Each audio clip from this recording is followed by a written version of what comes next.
Yeah, but again, I'm going there on the 2nd, so I would not prefer. I don't care. Right. Let's see. Let's just go to regular sushi dinner. I don't give a shit. That's Performance T-shirt night. Ooh, wet T-shirt is night. May 2nd. Aviators Yeah, game. That's cool. Wet T-shirt night is the same night as the Boy Scouts. Yep. That's all right. That's how they learn. That's they gotta learn. Be prepared, kids. What badge is that? Be prepared. Always ready. Splash them. Let's get that home run. I kind of miss Whitney, to be honest. I don't. Yeah. I'm going to be honest. From fabulous Las Vegas, Nevada, this is Pod Therapy. Real people, real problems, and real therapists. You can submit your questions anonymously at podtherapy.net or email us at podtherapyguys@gmail.com. Whitney is not here. Oh. There's only one person who knows outside of this office who knows where she is, and that's Pete Hegseth. And he's, good luck getting anything out of him. Yeah, a vault that guy. And now, broadcasting from the churn, that's Jim. That's not Whitney. I'm Nick. It's time for some Pod Therapy. I just got a text, and it's Pete. And okay. Yeah, apparently we're bombing Yemen. I got that too. Yeah. Looks like we all got that. Shit. Nothing about Whitney. I just hope she's not in Yemen. I need to make some calls real quick. Well, welcome back to another fine episode of our program as we begin our march into Mental Health Awareness Month. It is coming up here in May. What month is that? That is in May. Oh, I was not aware of that. They're doing it in May this year. Oh, okay. We like to keep it going. So that'll be coming up. We always like to put together a couple of special little ditties in May. Lots of fun times, and we usually do some kind of fundraiser that'll come up. And it's also the time of year where we do a lot of trying to drive the average listener in the main show over to patreon.com/therapy. Throw a couple bucks in the hat, support a mental health program that has endured for 8 long years. And the other day I went into Spotify and I went through the search thing to see their podcast collections. They got a lot going on. And I just wanted to see where we would show up in mental health podcasts. So they have categories, and then they have them ranked all the way up to 50, top 50 in every category. And they do not have a mental health category. So I went into health and fitness. We did not appear in the top 50. So then I typed in the word therapy in the search bar. I'll bet you could type in Pod Therapy and it's not going to... Well, I didn't want to just give it to us. Still have to scroll. Yeah, that's right. There's still quite a few, actually. But we did show up when I typed in therapy, so I was really proud for that. We were probably in the top 10. So that was pretty cool. Just to show, it's an honor to be nominated. Okay. So thank you, Spotify. Glad that we could. It's not really a nomination. It's just a search engine, but that's fine. There's that. Yeah, I kind of searched for it, but I was just glad we arrived. So we've made it. Patreon.com/therapy. You can join our pre-show show where you can learn all of these hosts' favorite and unfavorite vegetables. Oh, and you'll also, if you tune in to this week's pre-show show, you will hear Jim just get something right. Yeah. Oh, thank you. Just gets it right. And win a bet. Yeah. I won a bet. Won a bet. Yeah. Got something right. Very rare. Just no question. Yes. Just right. Just slam dunk on one. Yeah. It was really good. It was weird. Felt good. I just got myself some beers. I looked for a button on my drop pad over here that had a drop before Jim got it right. Did not have it. I don't have that drop. Yeah. Which we need now. I feel that we need a jingle of some kind. There's no hurry. There's no hurry to get it to us, though. Yeah, I'll need it eventually. Yeah. Broken clocks are right twice. It was a little bit like winning a hand of poker with a royal flush. Yeah. But only betting $5. Yeah. It kind of had that I definitely feel to underbet on that. Yeah. Also, my confidence was very low. Jim had all the power. Jim I won it on the river. Jim had the Jim got to select what the bet was. Pick the terms. Yep. I felt he good. Bet a beer. Yep. I took a round. And so Nick and I both owe Jim a beer. Yeah. Not even could be domestic. Doesn't have to be. Doesn't have to be good. Yeah. Just PBR. Natty Light. Technically. In fact. Whoa. I don't know about all that. It's just reaching. Okay, so Jacob is going under his desk. Oh, good. He's got a nice warm natural ice. Excellent. There you go. There you go. Damn, these things are 6% alcohol. It's cold. Yeah. It is cold. Fridge. Ice brewed for a smooth taste. Mm-hmm. Okay. Well, got to pop this bitch open. And it's natty so time. Jacob's paid up. Yep. There we go. Debt paid. I kind of think that Jim brought that case of Natty Ice in. He did. I think I'm I sure did. he did. Yeah. No, it was Whitney. She Oh, brought was it? Natty Ice like years ago. Yeah, a I while think it was back. in like her second week because she was like, "Oh, I saw that you guys have beers. I thought I'd buy some beers." And we were like, "What the fuck? Where did you find Natty Ice?" She got it at the gas station. Yeah, I'm surprised those are still in here. Wow, and cold. You've been refrigerating they're in the this. fridge. All right. There aren't that many of them left. Well, It's a rare commodity. -1. Yeah. Patreon.com/therapy. You can hear all about our As cookings. soon as you win a bet, you can have one. There you go. Oh, okay. Yeah. Nick's joining the Natty There you Ice go, party. Jim. Oh, shit. Again, Just kidding. he Okay. set the terms. All right. I'm really going to have to do a little bit more thinking on the next time. So I need a jingle, by the way. Somebody, please. We got some great Again, no questions for the show. And our first one's a short and sweet one, but I think very good, very relevant here. Am I medicatable? I like that word. Am I medicatable? Hello, friends. My therapist has been encouraging me to see a psychiatrist to discuss getting on some medication for depression. I don't really understand how medication can help you with the thoughts that I'm having. You can't medicate away the fact that I hate myself. I guess I'm just wondering what signs might suggest someone would benefit from psychiatric care. And what are your takes on what can actually be changed using medication?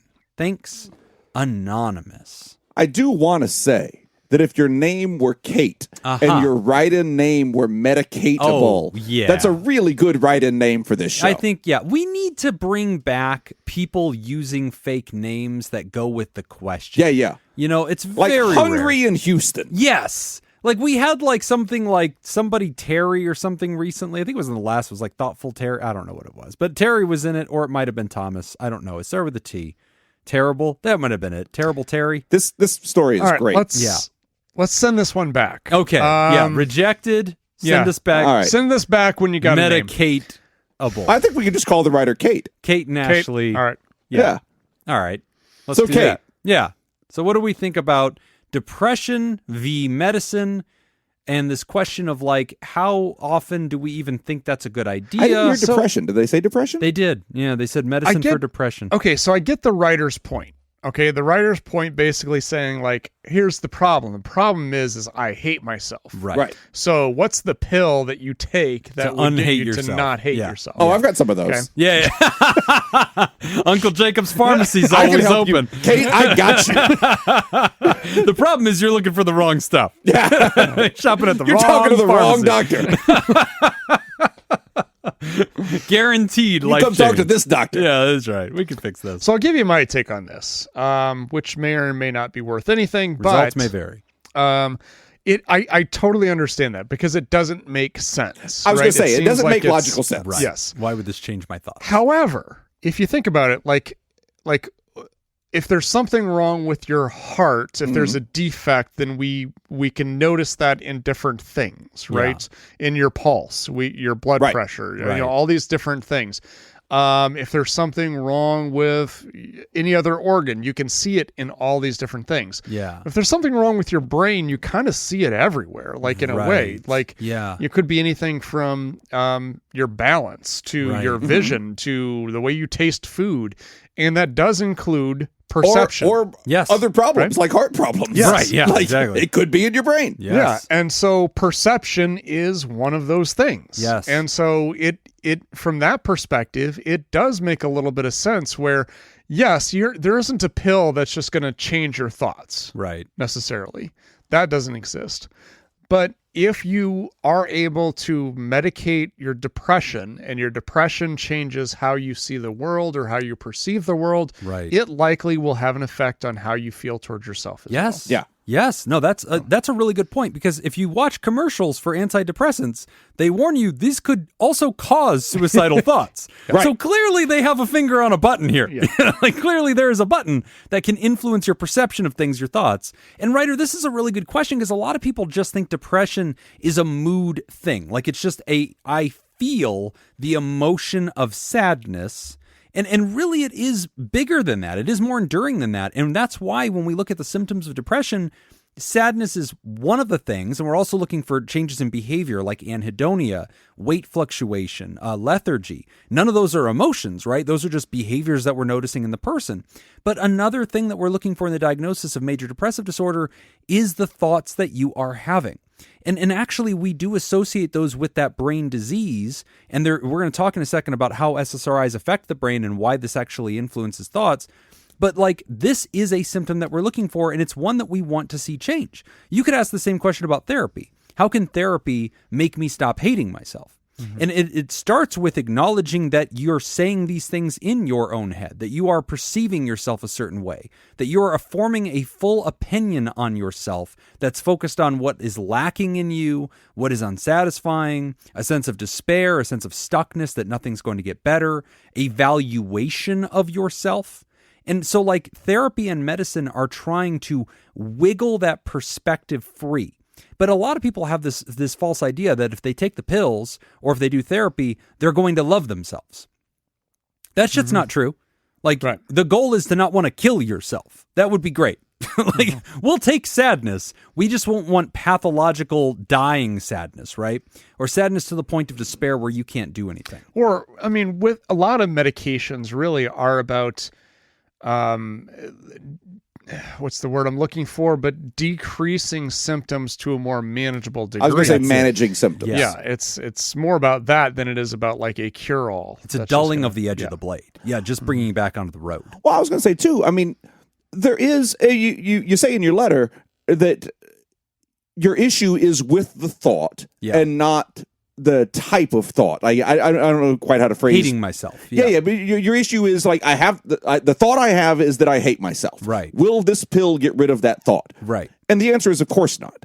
But we know about different types of thoughts. We've talked about different types of thoughts on the show. Right. If I go to my therapist and I say I am, I am picturing suicide. I'm contemplating suicide. I've got a plan all set up. I've bought the stuff to do it. I am right there. I'm ready to go. Right. That is a different type of thought than an intrusive thought that comes in as I'm just driving down the road and go, what if I just turned into oncoming traffic right now? Right. So we identify those as different types of thoughts. Right. We already do that. Yes. And now tell me, guys, with the medication, what we're really looking to do here is we're kind of changing how the brain works a little bit on some small degree. Yes. And so we're looking to put that thought, that I hate myself thought, into a more manageable box. Yes. And that's what that medication is going to help us do. Right. Yeah. To give you kind of another way of looking at it, sometimes it's easier to see the effects of this with like anxiety.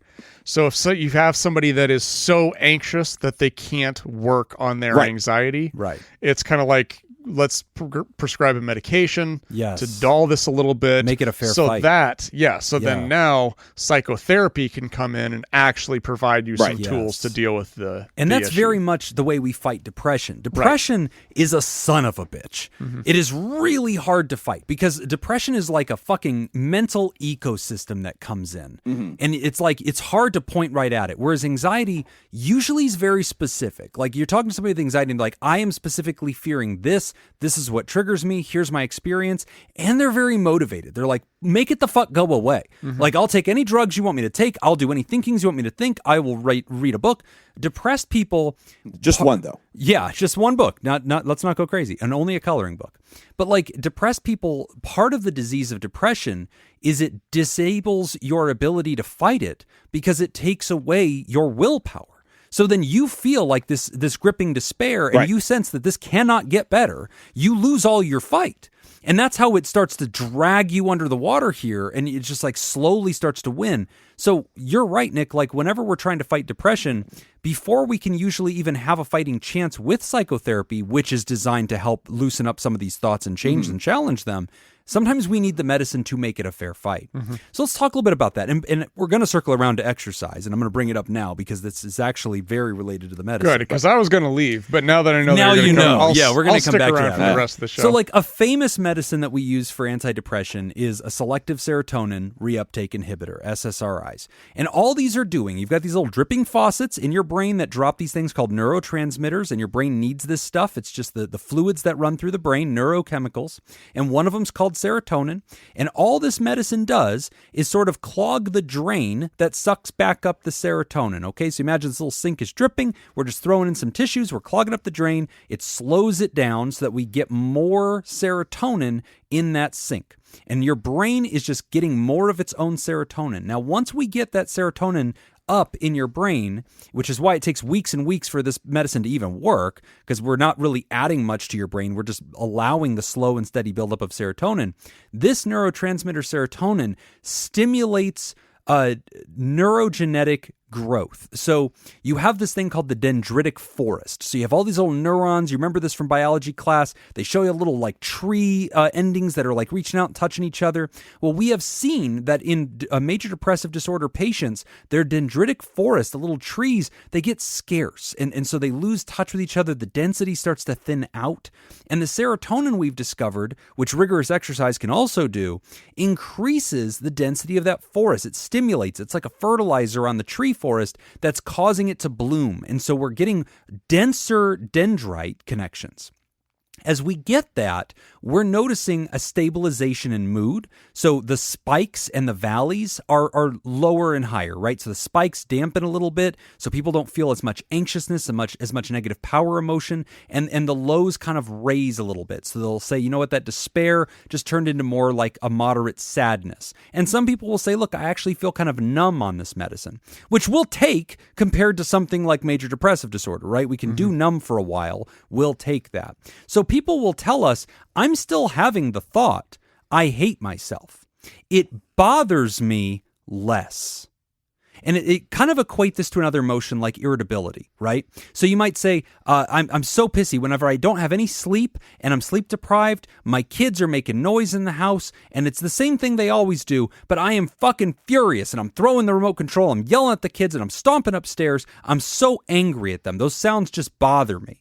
When I have a good night's sleep, I wake up, my kids are still making that noise, I have a higher tolerance for it. I still dislike that sound. I still am bothered by it. But like my pain tolerance to deal with it is higher. I am still irritated, but the irritability is not breaking through and controlling me as it does when I'm sleep deprived. That is a really good metaphor to describe what the depression is doing and what the antidepressant is trying to do against it. So by increasing the serotonin and density of the dendritic forest, by getting some of those soothing things that we get out of this extra serotonin, then basically you'll still have the thought, I hate myself, I dislike what I'm seeing in the mirror, I'm unsatisfied with my life accomplishments, I don't feel like I have worth. But just like with the noise from the kids, it doesn't cause as much distress. It is bothering you less. That is the force field that the SSRI gives us.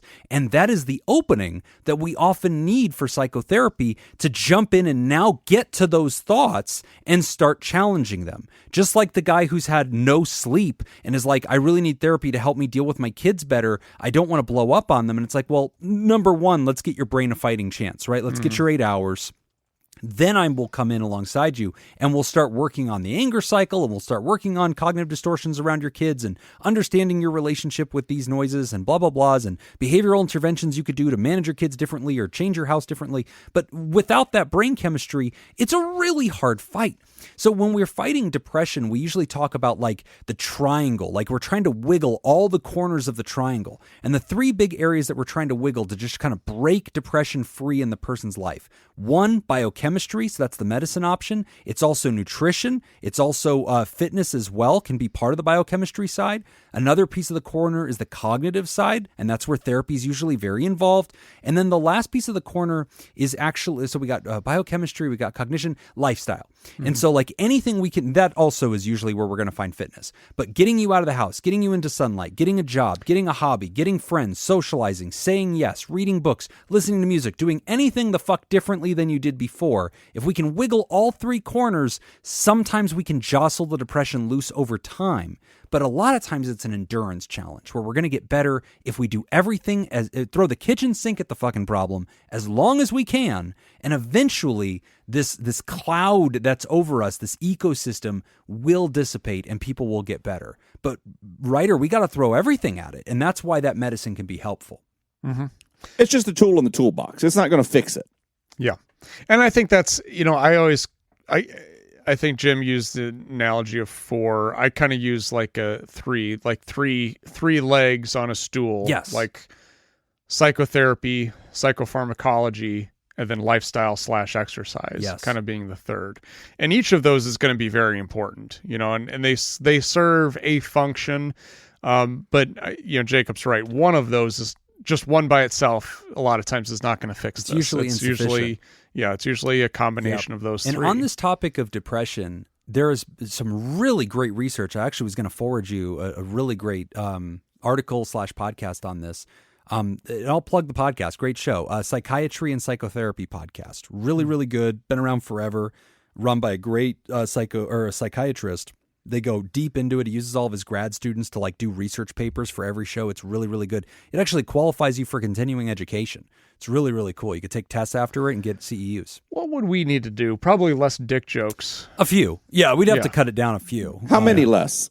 Ooh, boy.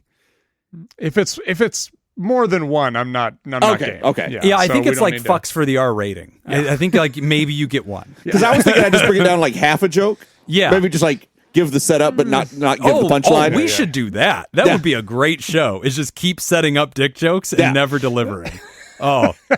Just my wife's used to that. We'd have to start over again. Yeah. That'd be too difficult. That'd be fine. But no, there's some great new research that I was just looking at. So powerlifting, like high intensity workouts. HIIT, is that what that's called?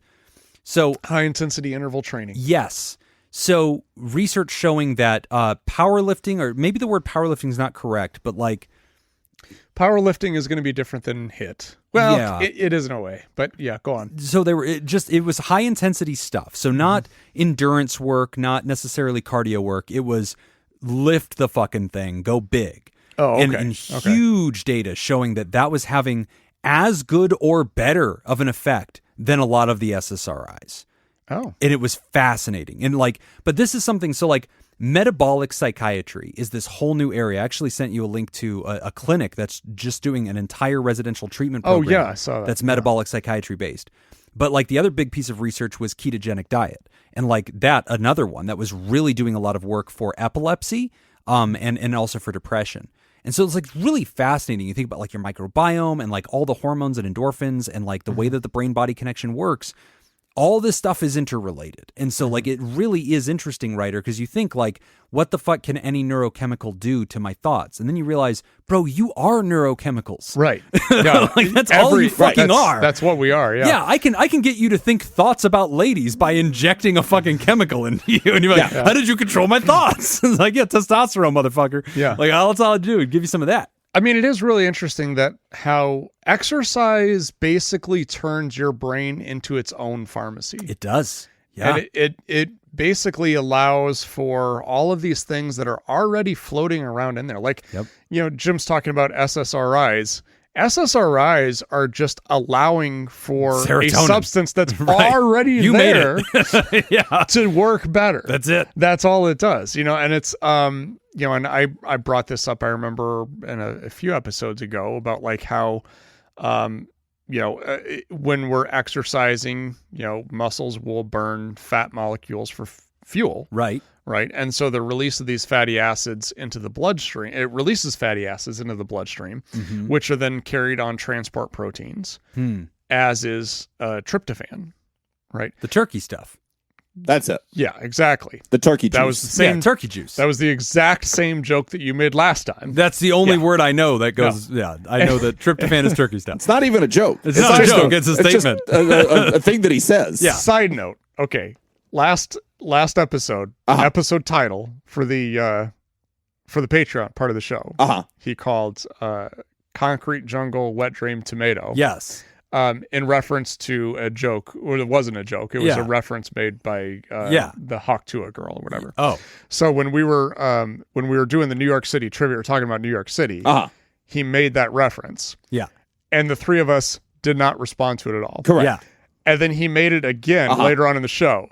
and the three of us did not respond to it at all. Yeah. So Jim was like, God damn it, someone's going to laugh at this. Yeah. So then he made that the episode title. Yes. So if there's any rule number one in comedy is if you tell a joke and no one laughs, make sure to tell it two more times. Also, nobody in the Discord. No one. Not one fucking person. No one. And one person, I think, got it wrong on purpose.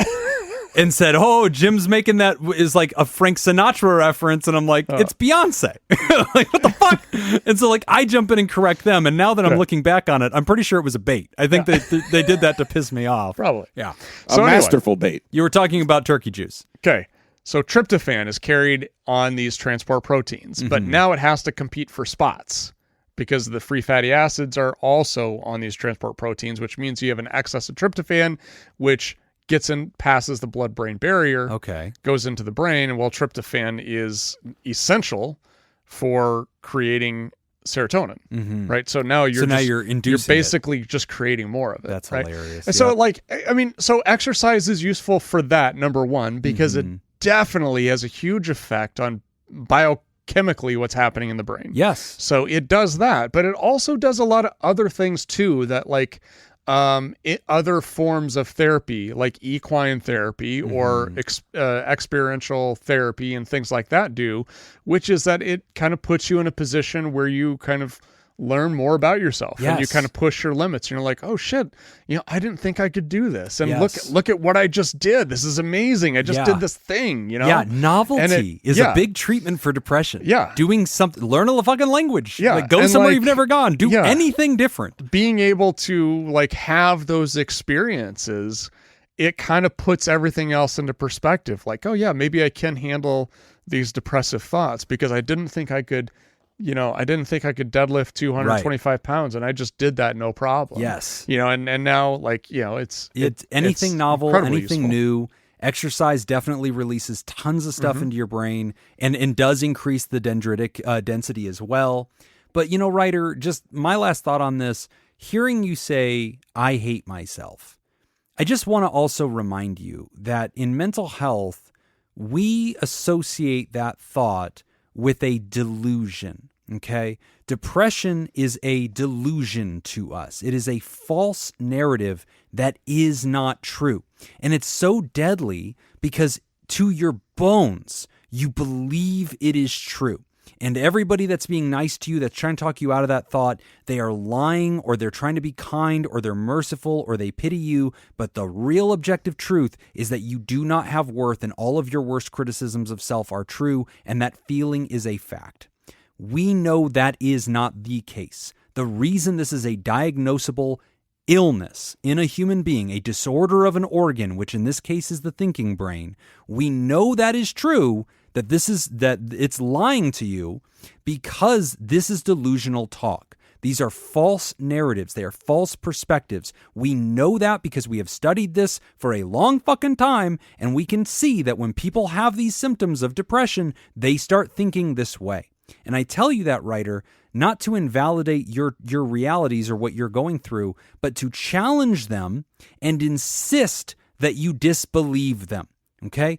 And when we do therapy, we let people talk it out. We let people say what they're feeling. We don't tell them they're wrong and, We talk through what they're feeling and what their truth is, but we always leave room for the hard fucking fact that depression is a delusion, that it is lying to you, and that if we endure and we do everything different, if we throw the kitchen sink at this and we rally, and even though this thing is trying to pull you under the water, it's a fucking octopus that's wrapped all around you and it's dragging you to the fucking deep. If you will fight it, you will prevail. It will let you go and you will get past it. And then one day you will look back and you'll think, holy shit, I can't believe how dark my thoughts once were. I can't believe how little I thought of myself, how willing I was to die. That's how dark it can get. You have to not believe that shit, and you need to believe your buddies on a podcast that these thoughts are false, that they will not endure, and that you can get beyond them.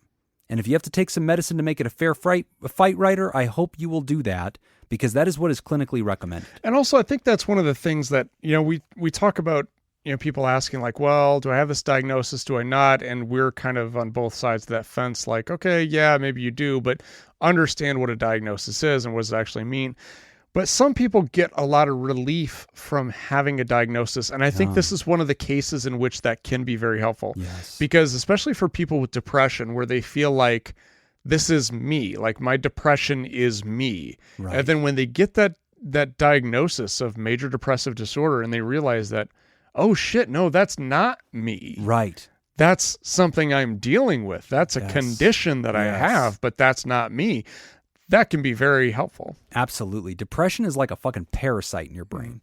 And it convinces you that this is the truth, right? And it wants you to end it. And like, you just have to fucking remember, it's not me, it's the parasite. It's like a worm in your brain. That makes you think. And if you find yourself just like wanting to say dumb shit about autism, and you're just like, get to a microphone. That's the worm talking. That might be the fucking worm. Have you seen the Onion article? RFK breaks into Sour Patch Kids factory, demands to know where autism is made.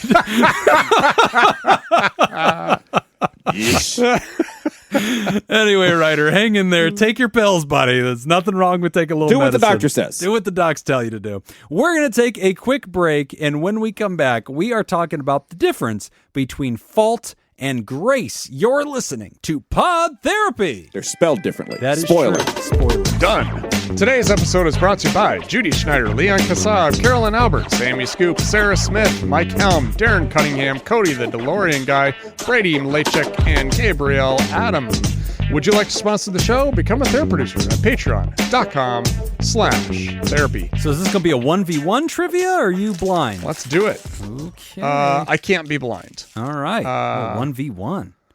Since it is April, and we're fresh into the new baseball season, we got some Major League Baseball trivia Let's for you. fucking go. Oh, no. I got nothing, but it feels right. It feels like the right season. If you're ever going to win Major League Baseball trivia, I think yeah. Okay. You got a good shot against Jim. 2 points, 2 points on the fly, 1 point multiple choice. Jim, it's all yours. All right, here we go. Which pitcher threw a perfect game on June 18th, 1999? You know what? I'm going to take a shot on this one. All right. Give me Nolan Ryan. Fuck! What was the year? 1999. 99. June 18th, 1999. You were thinking June 19th. Oh, yeah. God damn I get you. it, though. I get it. Yeah. Let's see. Who was big at that point? Would that be like a Randy Johnson? Oh, shit! Is that your answer? It is. No. Oh, that was solid, though. Yeah. All right, He was one of the back multiple to me. choices. Give me options. Okay, Randy Johnson, David Cohn, Pedro Martinez, Roger Clemens. Give me Clemens. No. God damn it. No, it's Pedro. Ah. No. No. Point to Nick. Wow. You know what? 5 Wow, points. God damn. How many strikes do we get in baseball? You went through all of the multiple choice, and you each whiffed on the fly. I think that's 5 points for me. Yeah, okay, that's fair. Jacob, which major league team was the first to win 100 games in a season? Oh, wow. Wow. The Yankees. No. All right. I'm going to take options. Okay. The New York Yankees, Okay. Chicago Cubs, Boston Red Sox, St. Louis Cardinals. Fuck. I'm going to go with the Cardinals. Hold on. I just want to see what year this was. It's got to be one of those original teams, because, I mean, come on. By now, somebody has to have won 100 fucking games. What'd you say? Cardinals? No. God damn it. Cubbies. Yes. Yeah. It was the Chicago Cubbies. Cubs. Fine. All right. Jim, who was the only player to win the MVP award in both the American and National League? Oh. All right. So you know it'd have to be common era. Yeah. Because it would have been because back in the day they didn't trade a whole lot. Yeah. There weren't a whole lot of free agents. All right. Give me options. Oh, that's too bad. I got to guess, too. You think you got it? Alex Rodriguez, Barry Bonds, Frank Robinson, Albert Pujols. Okay. I was going to say Bo Jackson, so I'm really glad I took options. Take the most Bo Jackson-like. Yeah, I'm going with Barry Bonds. It feels Bo Jackson-y. No. God damn it. I think it's A-Rod. No. Ooh, No. come back over here. Give me those options again. Well, the two that are left are Frank Robinson or Albert Pujols. Jesus, I don't know who either of those people are. I definitely know it now. Give me Frankie Robinson. Yes. Yeah, bitches. 1-1. Is that what you're going to pick? Yeah. No, it wasn't. Well, no, because I knew Pujols hadn't gone back and forth. Yeah, because he was that's the only just- reason I knew that. Yeah, I think he only played for I the also Cardinals. knew that, as is clearly indicated by the score. Okay. Jacob. Yes. Which team drafted Derek Jeter? Ooh. Options? I mean, drafted. Boston Red Sox, Cincinnati Reds, New York Yankees, Atlanta Braves. There ain't no fucking way the Yankees picked. I don't think that the Yankees picked him up. I feel like this is going to be another one of those like long list of reasons that the Reds are still bad. So I'm going to say the Reds.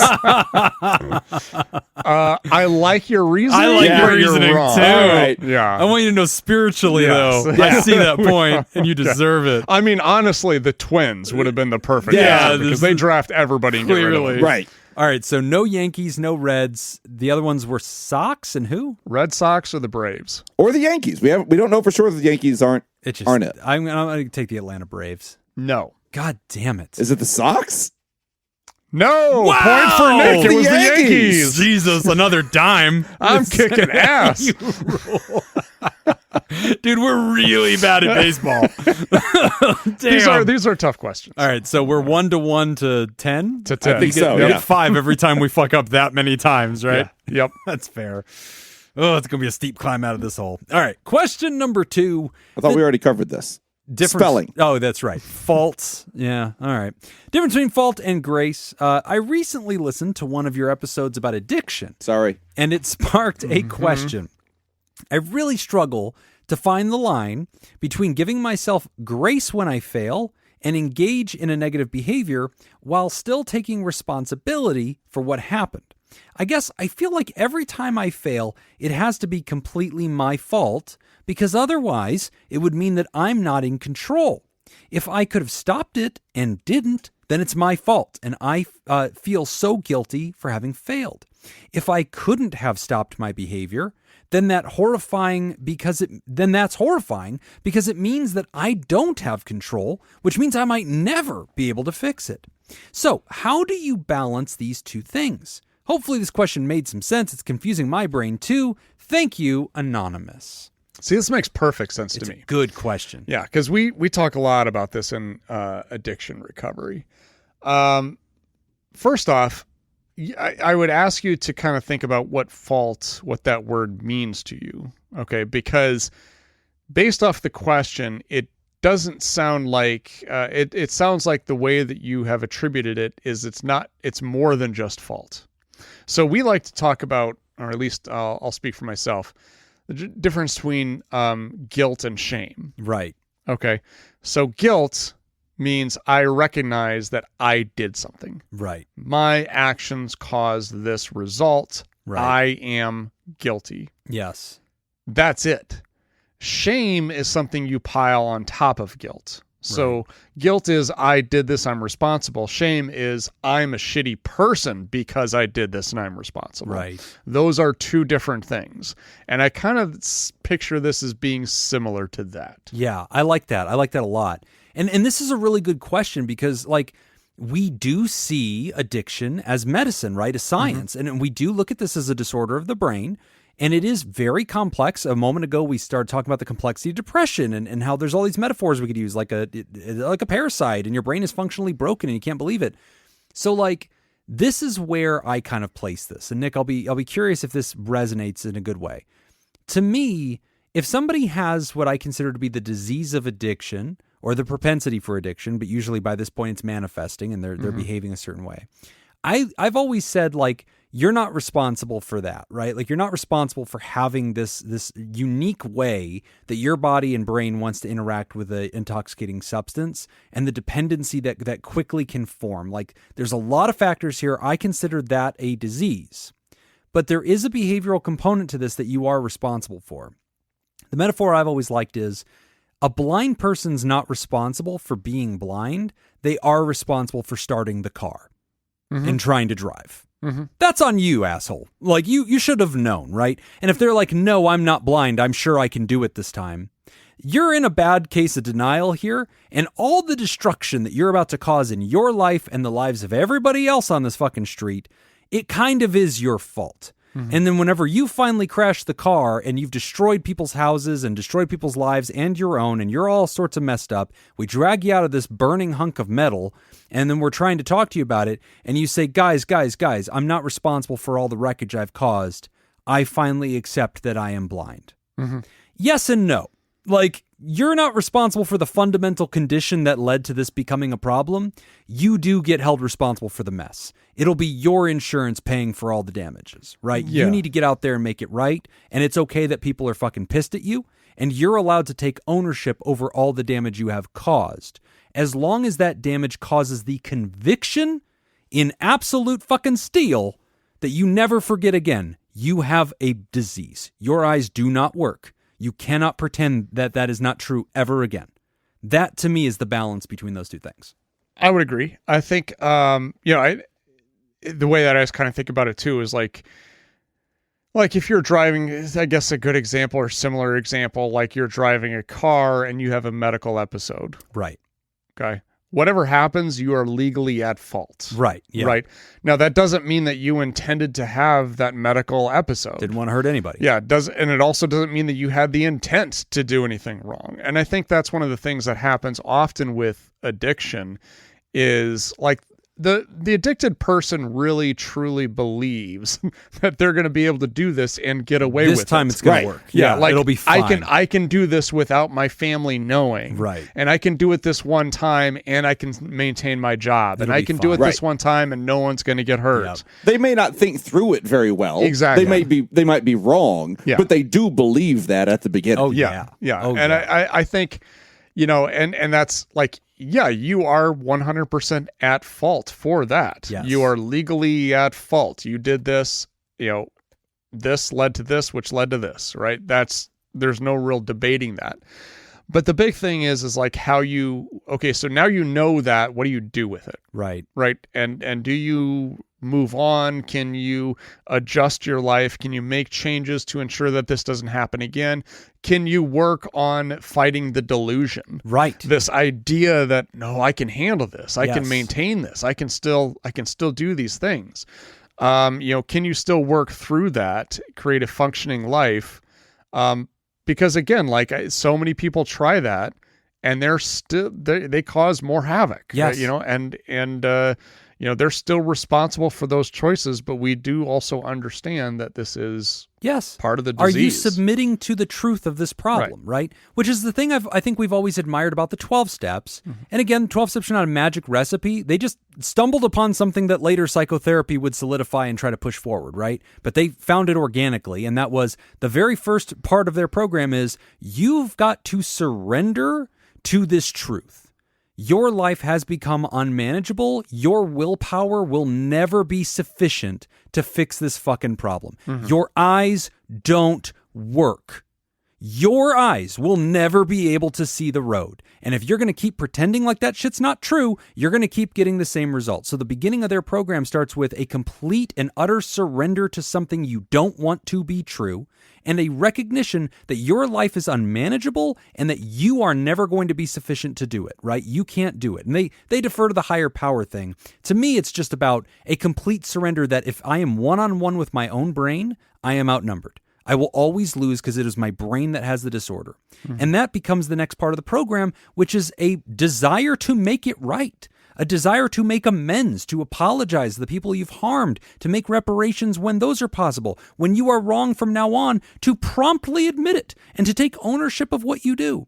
And so this is where there's grace and fault because you're taking ownership and responsibility, but you're not responsible for the original problem.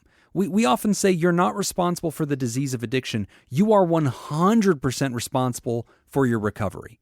Somebody's not responsible if they get diagnosed with cancer. They're responsible for doing all the treatment necessary They continue to smoke. survive it. Yeah, right. If you pretend like you don't have fucking cancer and you're still doing 2 packs a day and you do no treatment, you're abdicating your responsibility. Now there is fault, right? But if you suddenly develop a problem, a disease like cancer, now the difficult and painful treatments that you must undergo to remove this problem from your life, that is your responsibility. And it is an endurance challenge. And you're going to need to submit yourself to support and full recognition and awareness of this truth. You have to accept that, right? So that grace and fault, writer, it's an excellent question because for a lot of people, we also have to be really careful in treatment. And this goes back to the very first thing you had said, Nick, guilt and shame. Guilt and shame don't build things. And we don't want them. We don't want them in rehab. We want conviction. We want certainty. We want respect for the illness. We want people to own that this is their truth. But whenever they sit there and they dwell on shame and they start spiraling into self-hatred, we usually pretty quickly try to take that out of their hands because you can't build anything with that. That shit's a sledgehammer. It breaks through the wall of denial, but after that, we got to set it aside. We got to get a different set of tools. And I think, with that too, is like the guilt in and of itself isn't necessarily a bad thing. Like it's an acknowledgement. Yeah. And leads in a good direction. Yeah, we need to acknowledge that, and then because we can come up with a million examples of how people throughout history have, like, because of things that they feel guilty about or behaviors that they did, by taking responsibility, it changed their life and they made changes and they made their lives better. Right. Through, having a relationship that completely fell apart and it was very terrible. But from that, you learned how to have a good relationship. Right. And so now you're better prepared and you've applied that to the next relationship. Or, having gotten fired from a job teaches you about how to keep a job. Right. Right. And you take that information, you apply it, and you make the next job better. It's kind of that same thing. Like, it's hard to be able to make significant changes in your life without taking ownership. And part of taking ownership is acknowledging your responsibility, is acknowledging part of that guilt, and being able to deal with that and process it in a healthy way. I like that. So guilt is not a bad thing. Shame is bad because shame is assigning you as a person and who you are, as opposed to guilt is just acknowledgement of the behavior, taking responsibility.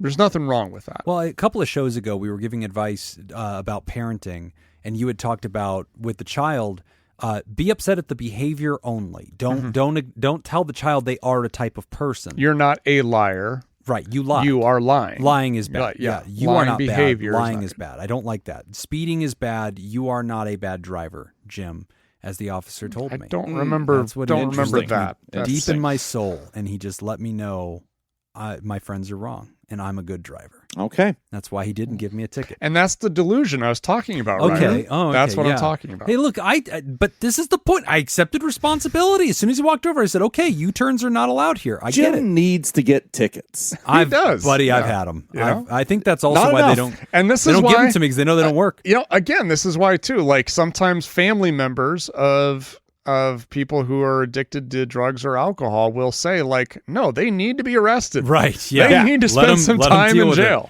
This is a good thing for them to experience. A lot of family members, when you've kind of gone and gotten yourself in trouble a few times, at some point they will not bail you out because they want you to experience pain, the dignity of discomfort. Like, it's the only way you're going to learn is if you start to equate this behavior with consequences. But if they reach out and grab the hot iron every time you're reaching to touch it, you'll learn nothing. So yeah, Ryder, we do want people to experience that as an entry point into conviction, into responsibility, into a desire to have change, if only to avoid the bad things they felt, right? So guilt is a useful thing to stand upon. It can drive. There's fault, and I think fault is associated with guilt in this sense, in that we want you to take ownership, that you acknowledge, I'm a blind man and I keep trying to drive. This damage is my fault. And I need your grace as I, a blind man, learn how to live in a world where I have to always remember that I have this problem. Yeah. And I have to learn to trust others to guide me instead of trying to rely on myself. And I do think, too, the last thing I'll touch on is, you talk about control. You said if I couldn't have stopped it, then that's horrifying because it means I don't have control. And I agree with that. And I wouldn't say that you couldn't have stopped it. So that should be a relief to you. But the fact that you could have stopped it does not necessarily mean that you have control. Right. Okay. Control is a little bit different. The way that I like to use this, again, I think we're just on a an analogy train here, but if you think of kind of like Dr. Jekyll and Mr. Hyde, right? Like you kind of have two different competing personalities that you're dealing with. And I don't know if you didn't exactly state that addiction was kind of your thing. That was just what we were talking about that made you think of this. But let's just use that as an example since we're here.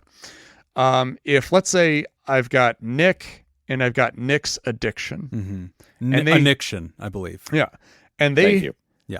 they share a brain, right? If you think of the brain as like the control center, right? As long as Nick is in charge and is moving the levers and pushing the buttons, I'm going to be okay. Right? As long as I'm in charge, right? If Nick's addiction takes over, right, then that's a problem. You are out of control. I am out of control, yes. right? And so the idea is this is where I see so many people fuck up recovery, right? Because they think that they can maintain control when their addiction is pulling the levers. Yeah. Okay. That's not where you need to. If you wait until that moment and think that in that moment, then you're going to take control. Right. You've already fucked up. Yeah. You let the lion out of the cage. Yeah. The lion lioned. Yeah. Right. Or the tiger tigered. Yeah. Like, it did what tigers fucking do. It's, because I used to hear people say that all the time. And like whenever people were leaving treatment, and they'd like talk about what they're learning, they're like, if I feel like if this, if I start having cravings or I'm starting to hang out with the dealers and everything, then I'll know I need to ask for help. And I'm like, oh, fuck. No, you're fucked. You're fucked. You are absolutely fucked. That's when you'll know? Yeah. When you're already hanging out with the dealers? I'll see you in a few weeks. You'll see you in a couple weeks, yeah. You don't think like, that last sentence you said implies that maybe you have a fucking problem? Yeah. No, what you need to do is you need to find safeguards. You need to be able to set up a system in place, right? So that not you need to try to keep Mr. Hyde from taking control, but more importantly, you need to understand that you're not going to be able to keep him out of the control box. That's the respect for the disease. Exactly. Yes. What you need to do is you need to childproof that thing. Yes. Like you need to make sure that if Mr. Hyde grabs the wheel, there's no place he can go. Right. Once he's got it, you're fucked. Yeah. Stay Bruce Banner. Yeah. As soon as you become Hulk, it's too fucking late. Yeah. Like, I'll know I need help when I become Hulk. No, by the time it becomes Hulk, we're all fucked. Yeah. You cannot rely on your addiction to make a good choice. Yeah, it's not going to walk down. It's not going to happen. Yeah. So you need to safeguard it and try to keep that from taking over. But then again, most importantly is understanding that at some point your addiction's going to be calling the shots. So you need to create an environment that doesn't allow for your addiction to go off the rails. Yeah. So for example, I used to have clients that would, alcoholics would be like, how the hell I have to go get groceries? Right. I can't avoid alcohol. It's going to be there all the time. So it's like, how do I, so they'll say stuff like, okay, so my plan is when I go to get groceries, I'm just not going to go down that aisle. Right. And I would say like, okay, well, that's not going to work because as soon as you walk in that door, your addiction already knows what's going on. It's always thinking about and then it's like, okay, well, I need to grab milk. Well, what's the fastest way to get to the milk? Through the alcohol aisle. It'll find a reason. Like there's always a reason to go down there. So you have to understand my addiction is going to take over at some point. So what is a situation that I can create in advance? Right. So that when my addiction takes over, it can't leave with the alcohol. Right. Yeah. Well, I'm going to take somebody with me. Right.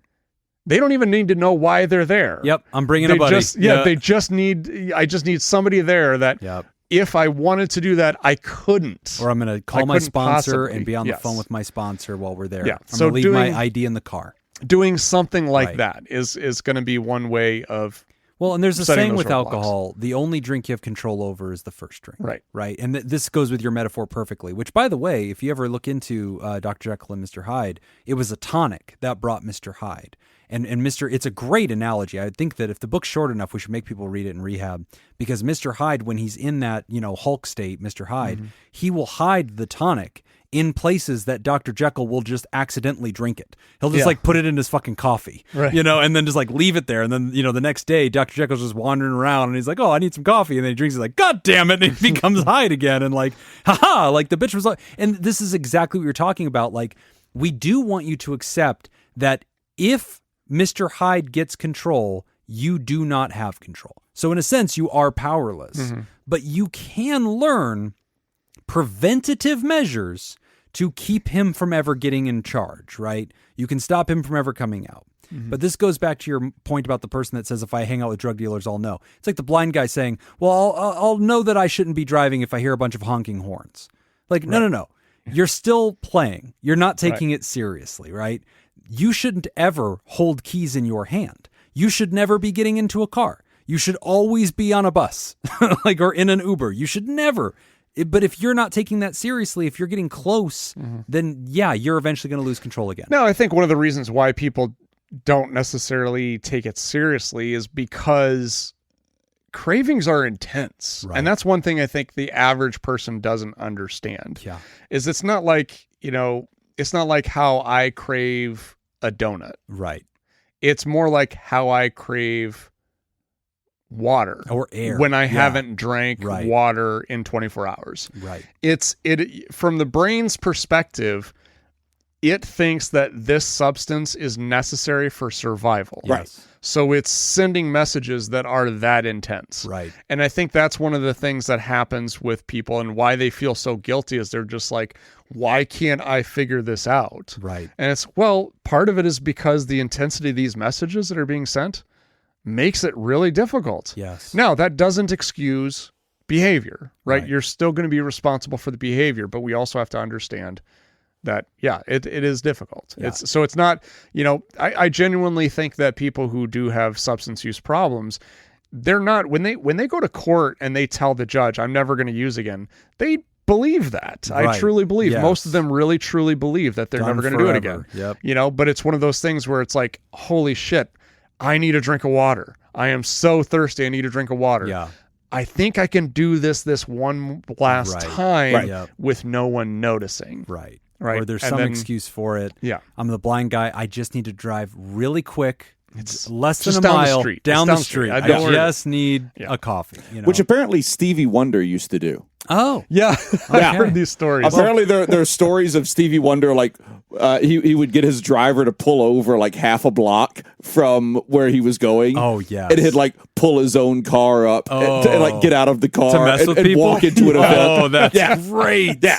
Oh, that's so good. And also Stevie Wonder, I would trust him. I feel like he can do it. He can do it. Yeah, the man was amazing. Yeah. Yeah. He's the voice of a generation, Yeah. for God's sake. He can drive half a block while being blind. Of course. So if you're not him, then yeah, take personal accountability. Great Well, question. he's a celebrity too. Yeah, Rules are also, different. yeah. Right. Yeah, he could do it. Where were we at? Oh, anyway, Ryder, thank you for this. This is a great question. I like that we get to get into the weeds on this because I think a lot of people need to wrestle with this, but there's room for this. There's a lane to find where you do take accountability and yet you also respect your illness and your lack of control, and that makes you take further accountability to make things right and also to make things preventable in the future. We are going to take a quick break, and when we come back, we are talking about the psychology of weight loss. Buckle up, boys. We're going to be hearing from Jim. You're listening to Pod Therapy. Today's episode is brought to you by Judy Schneider, Leon Kassab, Carolyn Albert, Sammy Scoop, Sarah Smith, Mike Helm, Darren Cunningham, Cody the DeLorean Guy, Brady Malachek, and Gabrielle Adam. Would you like to sponsor the show? Become a therapy producer at patreon.com/therapy. All right. Back Okay. to baseball. The count is 1 to 1 to 10. Okay. All right. Jim, All right. who holds the record for most home runs in a single postseason? Oh, no. Oh, fuck. Okay. Barry Bonds. There was that other guy, Mac something. Bet you it's Bonds. Give me Barry Bonds for 2. No. God damn it. Options. Okay. You bitch. Take the it to me Mac. in the last round. I did. Okay. Hold on. Sorry. It's changing the answer because it's Yeah. No. Bonds. Okay. David Ortiz, Oh, that's pretty good. Randy Arozarena. Mm. I think I'm saying that right. Yep. Albert Pujols, Nelson Cruz. Jesus, Barry's not even on there? No. All right, give me Big Poppy. I don't think he ever made it to the postseason. Shit. Yeah. No, it is not Big Pop. Oh, Who's Big Papa? We're not going to tell you. God damn it. that was Big Poppy. Give me shit. Give me Ortiz. It is also not him. Shit. Yeah. Is that also Big Papa? Yep. Yeah. God damn it. Ah. What a waste. Fuck. What were the other three options? Randy Arozarena, Albert Pujols, Nelson Cruz. I don't know. Cruz. No. Pugliose. Nah, 5 more points. Jesus, dude. Statistically, this isn't possible. How? 3 times. We're taking 6 guesses a turn. We're not getting And it. there's only 4 options. How are we fucking this up? 6 guesses, there's only 4 fucking options. Jesus. Okay, Back to Jacob. Which pitcher has the most career strikeouts in MLB history? Oh, come on. Man. There's like Cy Young and people like that, but I think that's percentages.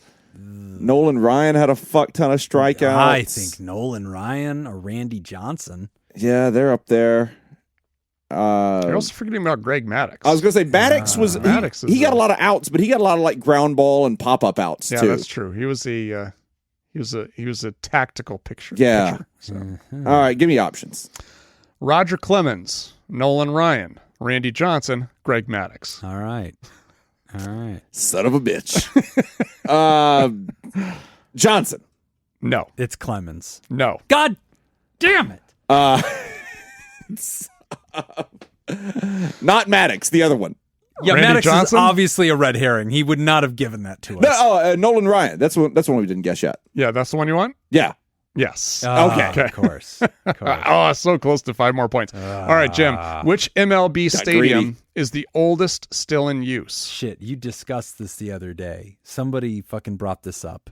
No. I don't think so. I talked about the Polo Grounds, which was in New York, but that was Oh, yeah. Okay. they tore that down. I'll take options. Wrigley Field, Fenway Park, Dodger Stadium, Yankee Stadium. Give me Dodger Stadium. No. Shit. I think it's Fenway. It is Fenway. All right. Very good. All right. Last one for this round. Who was the first, Jacob, who was the first player to reach 3,000 hits and 500 home runs? Oh, my Oh, gosh. options. Jeez. Hank Aaron, Willie Mays, Eddie Murray, Willie Mays. Wait, is on there twice for some reason. Ooh, take that. Willie Mays. Final answer. Yes. Very good. Wow. And worth double. Yeah. Damn. All right. So you just caught yourself way up, my man. Yep. I think I've got like 4 or 5 points. 18 now. points. Something like that. Shit. Went on a rally. The psychology of weight loss. Can you all talk about the psychology side of weight loss? I've been trying to lose or manage my weight for my entire adult life. It's starting to feel like such a depressing thing that only makes me feel like a failure. I have 20 years of effort and struggle, and to show for it, I weigh more than I did when I started. I've hit a point where I feel like I should just give up because trying and failing every day feels so bad, and it's burning away any sense of self-efficacy. To be clear, I'm not doing stupid fad diets. I don't hate my current body or anything. I'm otherwise mentally doing well. I know what to do. I just don't do it. I know there are a lot of factors that go into something like this, so people have told me to forgive myself for slips, but if a friend broke as many promises to me as I've broken to myself, I probably wouldn't be friends with them anymore. It's my fault that I've ended up here and that I can't seem to fix it, and I don't know how to make peace with so much failure. So what do? Just give up on weight loss and make peace with the fact that I failed so many times that I quit? Or keep trying and failing while my self-esteem and self-efficacy slowly erode? I don't really understand why I can't seem to just decide what I'm going to eat and then eat it and adhere perfectly, the same way I decide not to cheat on my partner and then never do that. Given that you all know the little brain tricks and habit strategies and motivational interview stuff, how do you react to yourself when you knowingly choose food that goes against your diet? Sorry, there are like 20 questions wrapped up in here, but any kind of thoughts are appreciated. Anonymous. I only have unkind thoughts. Exclusively. Yeah. There's one brand of Coke in this building. You teased this a little bit. I did. So let's hear an update. Yeah. So I probably going to use this question to like talk about the bigger picture because I've only ever like talked about it in passing.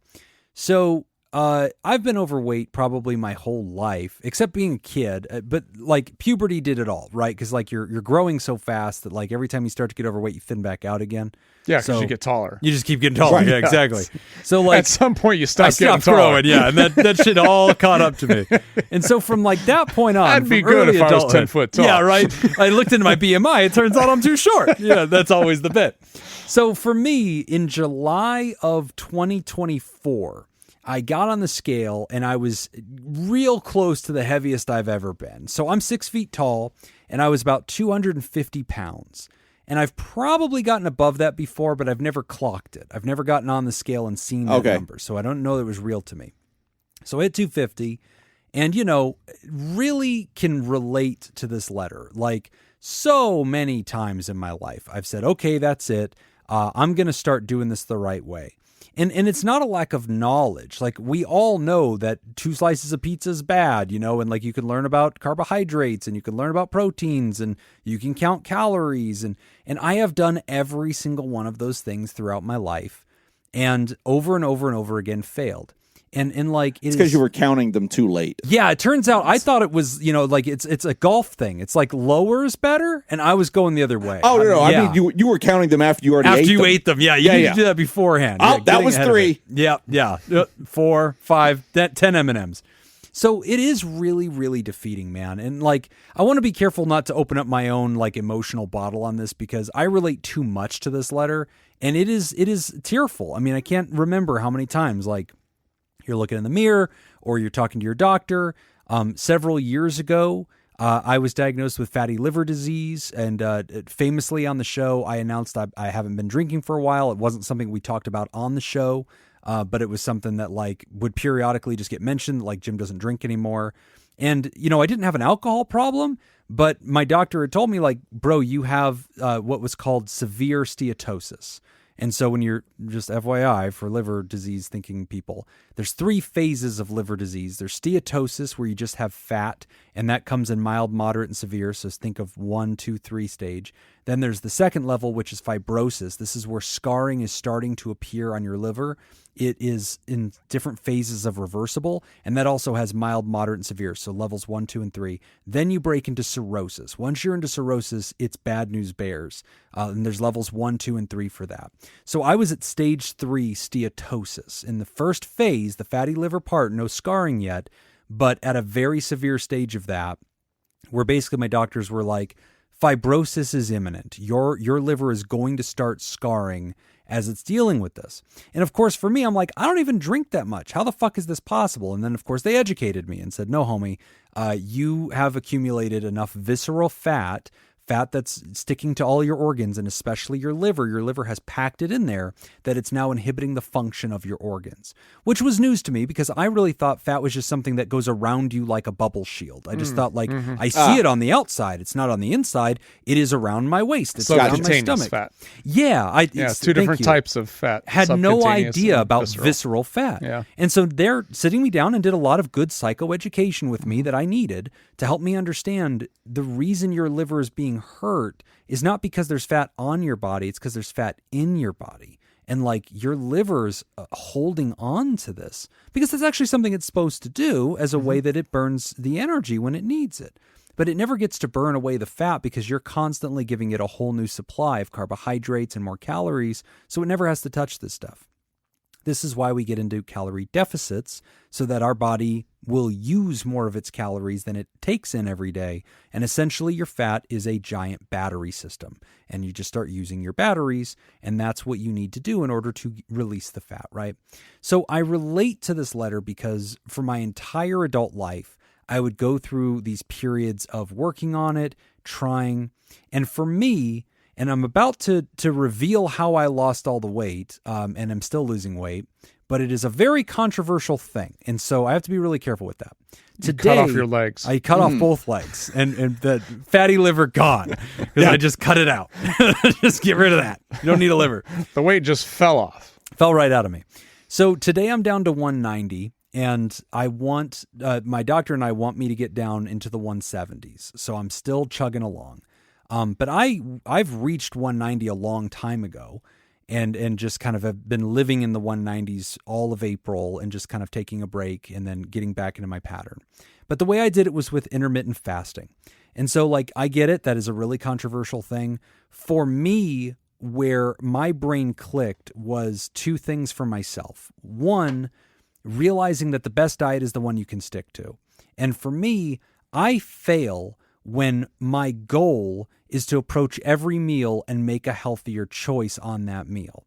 Because if I get a salad, I'll cover it in ranch and cheese and all the fun things that I like. If I get pizza, I'll eat pizza and then I'll have 2 slices and I'll want more because there's more slices there, and I'll want some chicken wings and I'll want some fries. And now I'm in this terrible debate within myself where I'm trying to like limit myself. And I discovered that much like an alcoholic, the only bite I could control was the first bite. Like after I had had one of anything, it was off to the races. My brain would say, fuck it, you already had 1 slice of pizza, have 10. And like the other thing I realized is much like an alcoholic, I don't have breaks. Like for me personally, it's just speaking about Jim, I learned about myself and my body and my brain that once I get started, I do not feel full. I do not feel sated. I don't know if there's an enzyme that I'm lacking. I don't know, but I know that I will keep going until the pizza box is gone. I've seen people, I see members of my family do this. I remember seeing my son do this and thinking like, how the fuck? He like ate several bites of a piece of pizza, put it down on the plate, and walked away. And I said, oh, son, your pizza's here. And he said, I'm full.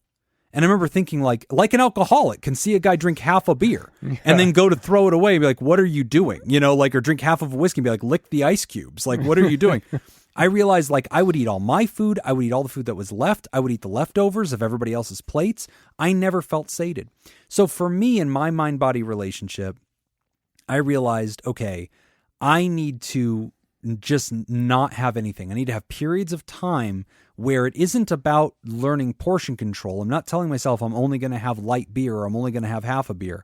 For me, just for Jim, I had to decide I'm just not drinking, right? And that's the equivalent here. I am just not eating during this window of time. And then when that window is complete, I will eat. But I've just like we used in the last question, I'm going to set myself up for success. So I'm going to have already prepped salads and getting into fresh veggies and like looking up really fun meals while I'm fasting that like I'm fucking starving. I want this stuff so bad, but I'm like looking up things that I want to look forward to eating. And then I'm prepping it. And then whenever I break my fast during my feeding times, I'm eating like mostly keto, like carb-free things, protein, veggies, stuff like that.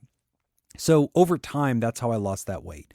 And I tell you that story, writer, because not to give you one more fucking suggestion of a way that you could lose weight, and I know it could come off that way, but it's to talk about how many units of suffering I went through fasting. Like, I think it was the last question or the one before that, which is what triggered this question, because I think we answered a question about weight loss, and we talked about one of the hardest things a human can go through is trying to do that, because there's no fast way to do it. It is a slow and deliberate process of deprivation or calorie deficit or working out, but you got to pick your suffering. You're going to have to do one, right? Either you're going to get into the gym or swim and burn a fuck ton of calories and not over replenish them. Even if you go to the gym, that's not going to be the answer. It's not. And that's one of the other things I would always beat myself up about for years. I'd be like, Jim, why can't you just fucking go work out, buddy? Why can't you do it? But the problem is when you get into the physics of it, diet. You can't. Yeah. And humans are stupid, fucking efficient. Like, we're bipedal things. We were designed to run across the Serengeti and run animals to death. And then you get on a treadmill and you run for a fucking hour, and then the machine says you burned 500 calories. And I'm like, I drank 500 calories in my Gatorade. Right. Like, while I was here. Yeah. Like, this did jack shit. And so, like, it really can be discouraging because, like, even our muscle building and what we can do, when you start really building muscle, the muscle starts eating fat, and so you start burning calories when you're not working out, which is a great problem to have when you can do enough work to have built up those muscles. Yeah, because muscle is calorically expensive. Right. So, like, if you and I weighed the exact same amount, but I'm muscle and you have mostly you're adipose burning more tissue, yes, yeah, it takes more calories for me to maintain it, right? Yeah. Which is a good problem to have, but like all of these things are extremely exhausting, and like so for me, I had to go to this conversation internally, and this is where I'm going to get to about how to go through this, writer, because my fasting experience and my weight loss journey has been the most emotional experience of my life, the most enduring, difficult, emotional experience of my life. Which says a lot, because I've been through Jim some is an shit. emotional guy. I'm a very emotional guy. And it is a very difficult thing. You start to realize, just like a drug addict or an alcoholic, you associate food with fucking everything. It's how you celebrate. It's how you grieve. It's how you reward yourself for a hard day's work. It's cake with birthdays. It's pizza on Fridays. It's all the things. It's everything in your life, and it controls and regulates your emotions. And so I had to raw dog fucking life and learn how to deal with my emotions. I think that's what that means. That is it's exactly what definitely that means. No. Completely unprotected. Oh, you're right. Flapping in the wind. You're right twice today. There it is.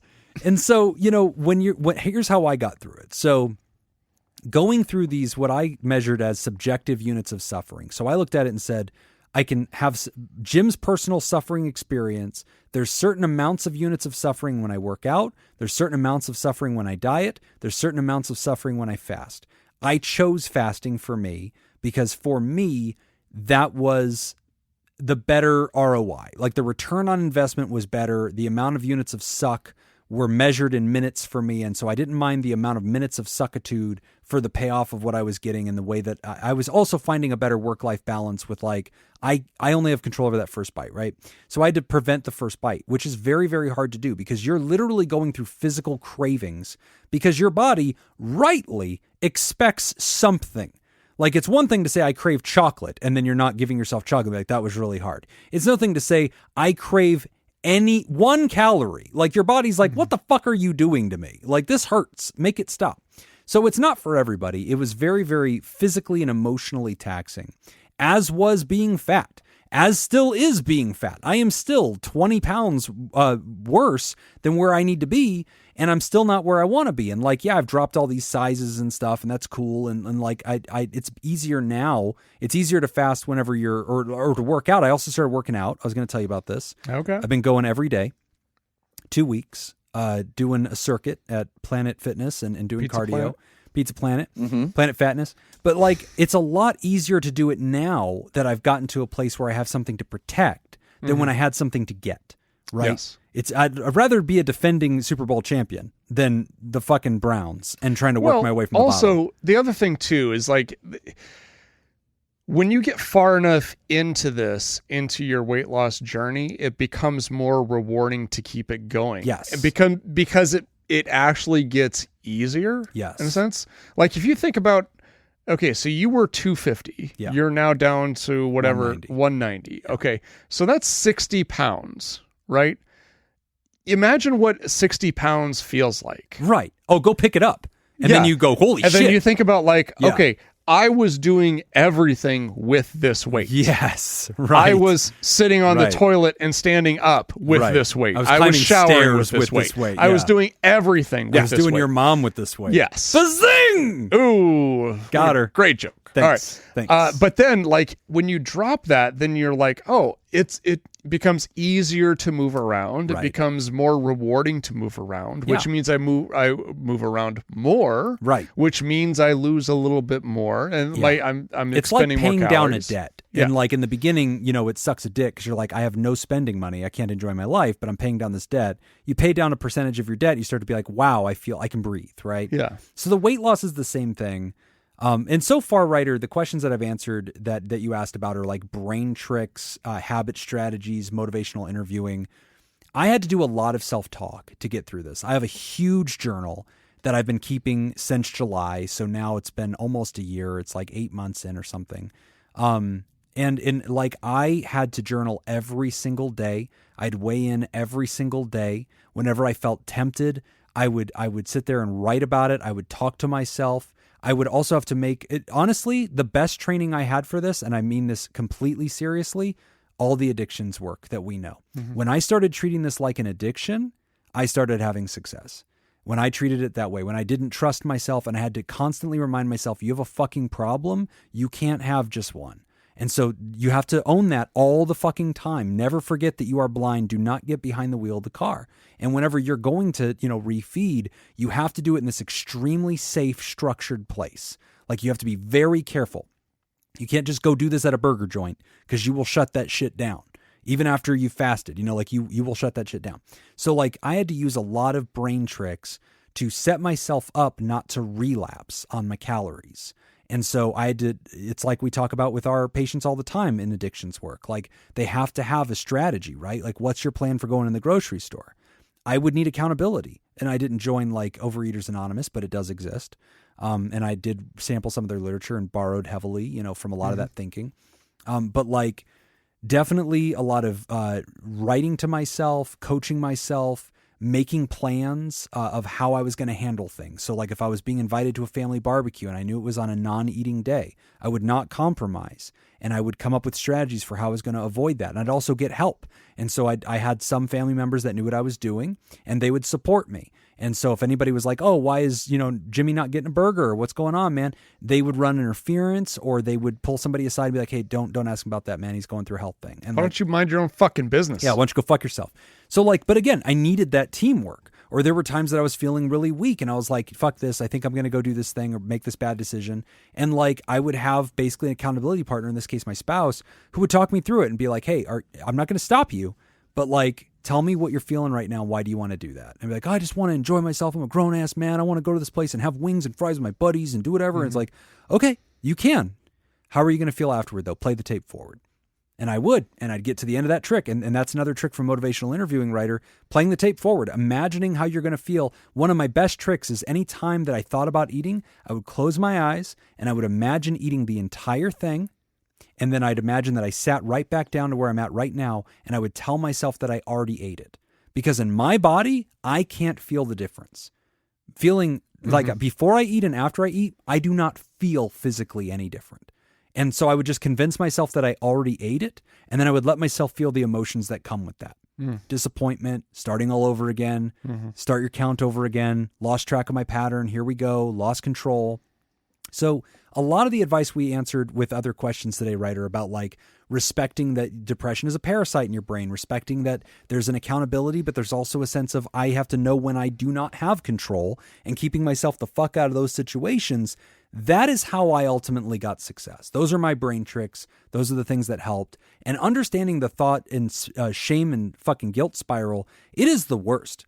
But there's an old saying that like nothing tastes as good as skinny feels. And I would argue that same concept, but a little bit in reverse. Like there will never, like no diet, no amount of fasting, no working out has ever caused me as many subjective units of suffering as the sadness and despair of watching my health suffer and being told by a doctor, you have liver disease. Like you're on a bad track, buddy. You're in danger. Or my doctors do my blood work and tell me I'm in danger or whatever. These are the things that, or just the shame of being fat. It is such a fucking emotional experience. It is so deep. It is who you are. It's what people see. It's your personality. It's the fucking butt of every joke. And that was another thing I did that helped me is I joined the Reddit thread fasting. And it was like a support group.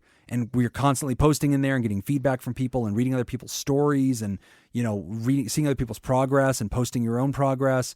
It was a fucking journey. It still is a journey. I'm still on it. So anyway, that's probably the end of my rant. Okay. Well, I'll jump in here and say that thank you, Jim, for sharing.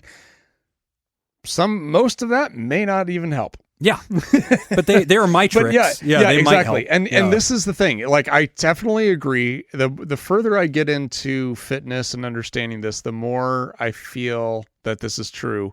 That losing weight is probably the single hardest thing a human being ever has to do. Yeah. Well, we're not programmed for it. Yeah, exactly. Right. Yeah, exactly. There's nature part doesn't want you to do that. That is programmed to lose weight. Yes. Okay, so Good point. that's one factor. I think there are multiple factors working against this. Number one, just biologically in evolution. Yeah. Right? Okay, so evolution, we are not programmed to skip meals. No. If food is available, you fucking eat it because we don't know when the next one's coming. And you take it as much as you can. Exactly. Yeah. And so that's the reptilian part of the brain that is always there and it's active. You don't miss this because you don't know when the next one's happening. Right. So that's one thing that makes it difficult. The second thing that makes it difficult is everybody's story and everything that's driving this behavior is different between individuals. Right. And that's what makes it so frustrating, is because honestly, to be honest with you, I think I would rather have a cocaine problem than try to lose weight. No joke. Because no joke. there's what's the problem? A cocaine what? Because like you don't have enough cocaine. You don't have enough cocaine. Is that the problem? A little light? I got you. The formula actually is a little simpler when Yeah. we're dealing with that than it is when we're dealing with food. Right. You know, Because you're not going to stop eating. yes, Yeah. exactly. You can't take food out of. You can take cocaine out of the picture. can never use I cocaine wouldn't if I again. were you, but Right. Yeah. but you can. Social acceptability is a lot different. You know, it's Paul's birthday. There's some cocaine in the break room if anybody wants some. Yeah, right. You know, like you don't see that. This is something But- we talk about on the Reddit boards all the time. Yeah, it's just it's- you don't realize how many fast food places there are until you try to stop. Yes. And then you're like, fuck. Yeah. It's 30 seconds. You could You just pull also- over in a moment of weakness and have a Big Mac. yeah, you also don't realize how tied into every component of entertainment food is. Yes. We were just talking about going to a ball game. Yeah. Like I can't go to a ball game and not eat something. Gotta get a hot dog. Not- Gotta get yeah, I nachos. did like all Movies. movies. Yes.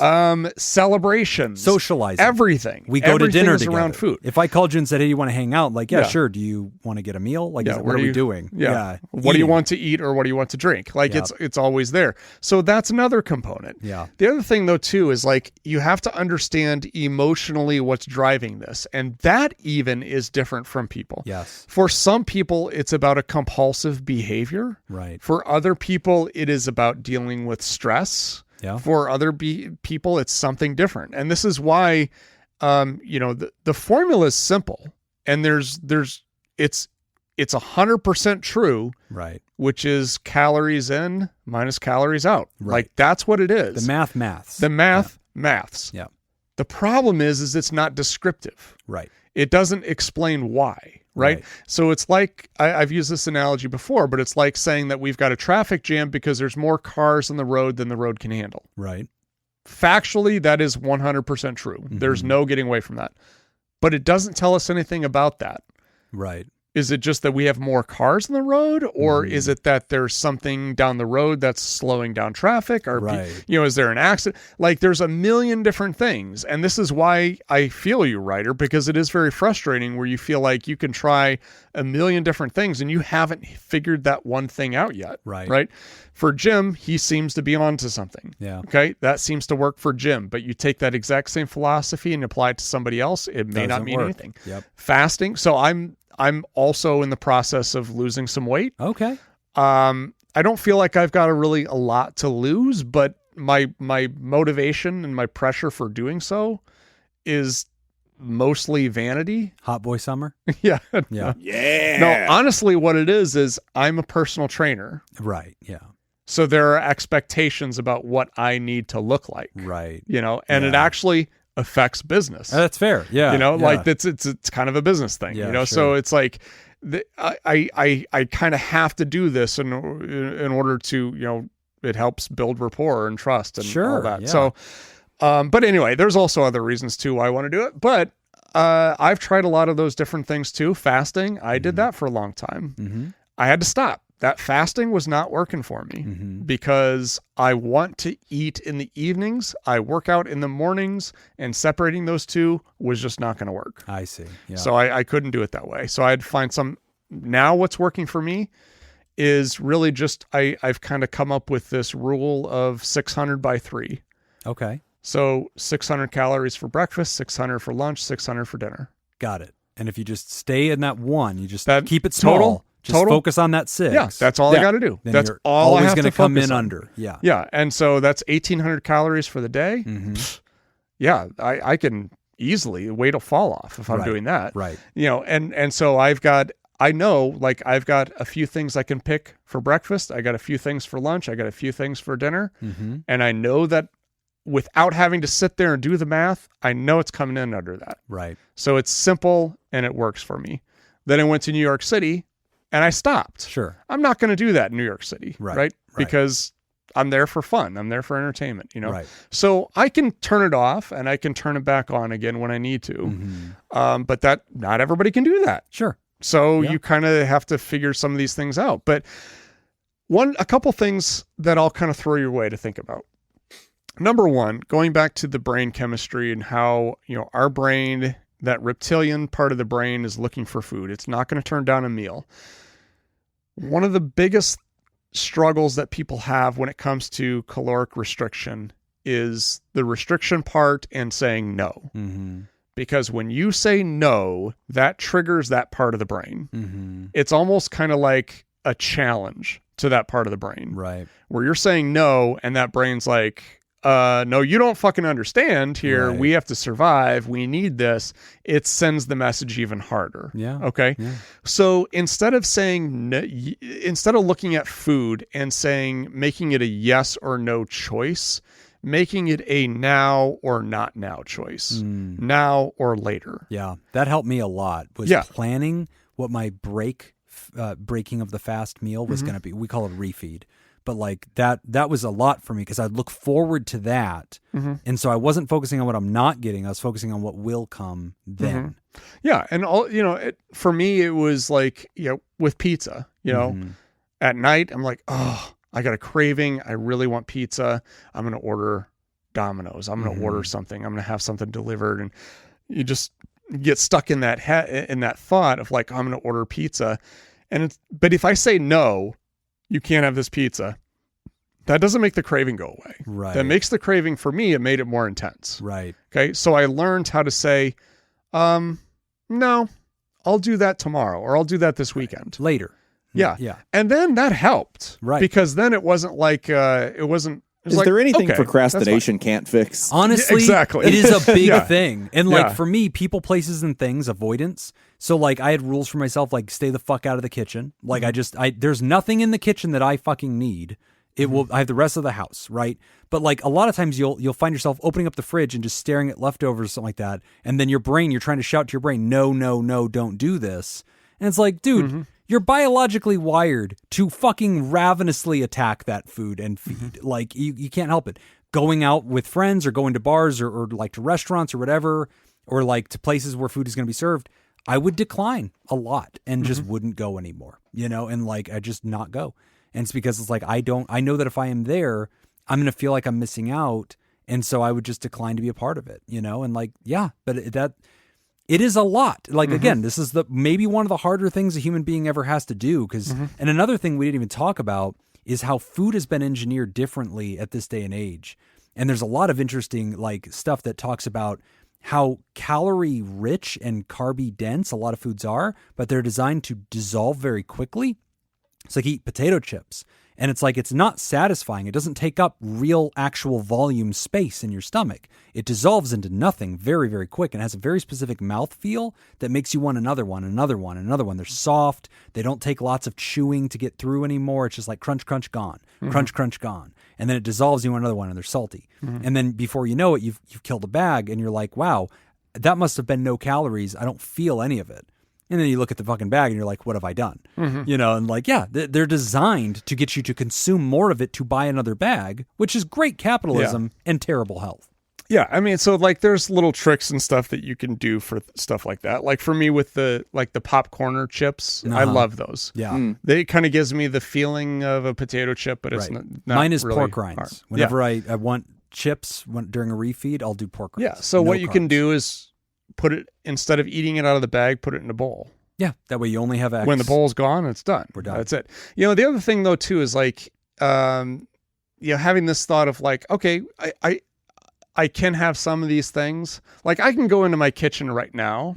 I've got some M&Ms because we just went to Easter at Laura's mom's house, and they she serve always traditional M&Ms. gives us candy and stuff. So I got like a little thing of M&Ms, Easter M&Ms. I can go in there and I can eat 2 or 3 M&Ms. And then like, I want more, but I put it away and I just tell myself, well, if I want more, I'll just go back and get it. I can't do that. Oh, okay. You put it away and say, I'll go back and get it. Yeah, just like, but what I'm doing is I'm telling my brain, like, it's not gone. Right. I'm not missing anything. I'm not missing the opportunity. It's still there. Which is an interference pattern, by the way. Yeah. Which is another great move. Like the old story of the guy who's trying to quit cigarettes, so he puts his cigarettes in his mailbox. Yeah. Puts his lighter in his nightstand. Yeah. It's like I can go smoke anytime I want, but I can only have one outside, and I have to go fetch all these pieces to do it. Separating yourself from your trigger or whatever is another. And then ultimately, what you end up teaching yourself is you like, okay, I'm going to go do this. I'm going to get away from this. I'm going to go do other things. I'm going to be involved. But also what you're really teaching yourself is you're teaching your brain that you have control over these different things. Yeah. Like you said, you can't necessarily control what happens after that first bite. Right. But you do have a sense of control over understanding, like, where do I put myself? Exactly. Where does that go? Now, again, like for people who are eating compulsively, there are things that are going to be helpful. Mindfulness eating, things like that. Yes. But if that's not your problem, you're going to try mindfulness eating and you're not going to have any success. Right. You could have, it could be something else. Right. That, to me, it's like mindfulness drinking. Like, it's like, just enjoy the alcohol. Like, I know I really do though. I would like more of it, please. And so I think that's one of the biggest struggles. So please, writer, I think one of the biggest things with this is like, please be patient with yourself. Yeah. What you're trying to do is incredibly difficult. But remember, you've tried 100 different things. They've not worked. You don't need to find 100 different things that do. You only need to succeed one time. I've been doing it for 20, 30 years, probably 20 years, trying different things. I finally found one that worked, knock on wood. I'd say of all the things, and I have lots of hacks and lots of tricks that I've used, and I stole a lot from addiction treatment and applied it here.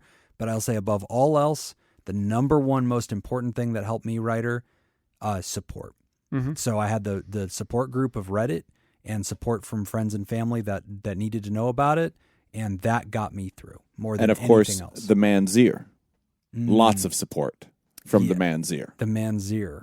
He or the bro. Us. The bro. What are we fucking talking about? A bra for men. Oh, a man's ear. Oh, got it. Yeah. All right. It's an old Seinfeld bit. My bad.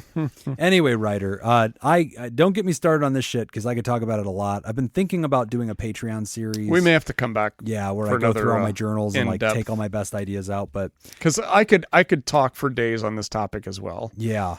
This is why we need to do that metabolic program. I'm telling you, metabolic psychiatry. It's just, there's no prescriptions. It's all inside. We just got to unleash it. We just need to find a wealthy funder to Jacob. front. He's got like a whole guest wing of his house. He'll let us use it as a rehab sometimes. Sure. Oh, yeah, for sure. Give us a friend. Yeah. Right? What could go wrong? Yeah. Bring a bunch of junkies to his drug house? Yeah. There's no way this goes wrong. Anyway, we are going to take a quick break. Did you just refer to my house as a drug house? You have drugs. It is a house. I suppose you're right. Touche. Got awful quiet. When we come back, we're wrapping up the show. You're listening to Pod Therapy. Today's episode is brought to you by Judy Snyder, Leon Casab, Carolyn Albert, Sammy Scoop, Sarah Smith, Mike Helm, Darren Cunningham, Cody the DeLorean Guy, Brady Malachek, Gabrielle, Adam. And if you would like to sponsor the show, become a therapy producer at patreon.com/therapy. As we wrap up the show, we want to remind you can sign up at patreon.com/therapy. You can get our extended show ad-free a day earlier, as well as enjoy our live chat, Discord community, and our weekly deep dives, interviews, skill shares, research, roundups, and rants. And we have a long-awaited thank you. Somebody that has joined the Therapy Party weeks and weeks ago, and we didn't get a thank you out there yet. What you want to do is you want to make sure that you're joining on a week that Nick is going to be in the studio. That helps. Yeah, yes. Because otherwise you just get missed. Welcome to the Theropods, Foxy Sally. And John S. Yeah, I was going to... Oh, you paused. And... Yeah, I was waiting for the applause for Foxy Sally. Yeah, there it is. There we go. And we're very sorry. When I say we... Mostly it's me. It's a royal Jim. we. Jim is very sorry. I'm very sorry. And John S., thank you as well for joining the Theropods. We really appreciate both of you. Welcome to the show. You also matter, John. And we'd like to thank the benevolent, revered, generous, and flagrantly pro-therapy diehards who love you all so much they give till it hurts, the therapy partners Dirty B and Pickett. And we want to thank our bosses, the mysterious and shrouded Illuminati members of the fan club, the therapy producers. Thank you, Jake Schneider, Myra, Robert Brownie Jr. Mint, Smitty Scoop, Judy Schneider, Kayla Lansbury, Malia, Leon Kassab, Mason Miller, Richard fucking Macy, Carolyn Albert, Kevin Chamberlain, Tess Miller, Sammy Scoop, Ben Stanley, Slap in Your Face, Sarah Smith, Adam Hathaway, Byler T, Mike Helm, Paris, Darren Cunningham, Lib, Team Monaco, Thunder Cougar, Falcon Scoop, said it. Heyo, Oscar Swanrose, Sunny Boy, Slurpy Kai, motherfucker, Sandra McWaffle, Dan Martin, Hannah Marie, Andrew Langmead, Emma Kane, Alina, Cody the Lorian Guy, Sam Cohn, Brady Malachik, and Gabriel Adame. Give this guy one natty ice, and this is what happens. If you would like to sponsor the show, you drunk idiot. If you would like to hear this episode uncut and unedited. And why wouldn't you? And enjoy our spontaneous side projects, go to patreon.com/therapy, and thank you for supporting mental health. That's all the time we got for this week's session. Want to thank our missing host, Whitney, wherever she is. Pew! And all of you contributed to our show today. We really appreciate it.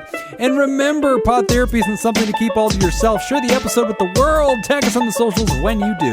It's at PodTherapyGuys on Instagram, Threads, Twitter, and Blue Sky. It's /PodTherapy on Facebook. And don't forget about all the extra goodies at patreon.com/therapy. If you want to submit a question to the show, ask anonymously at podtherapy.net or email us at podtherapyguys@gmail.com or click the link in the episode of the description to be taken to our anonymous Google form.